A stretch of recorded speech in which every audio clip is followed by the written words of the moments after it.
To other news now, a gang war in sections of Bull Bay St. Andrew is threatening the peace in several communities.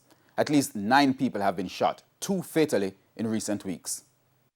Police and soldiers at what is being described as problem spots in Wees Road, Bull Bay, St. Andrew.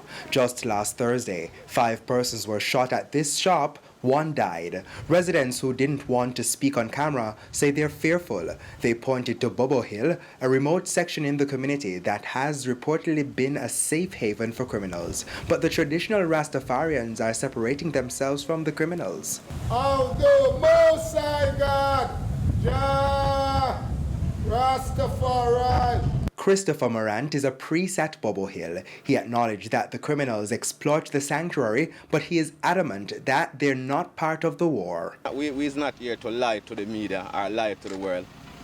People come here and get robbed, and people get shot also. You understand? That's why we say it affecting us personally. And when you have a split in a gang, those persons who operate in this space know this space even more than anybody else. So they know exactly where to operate, where to walk, where to go and take out who they want to take out.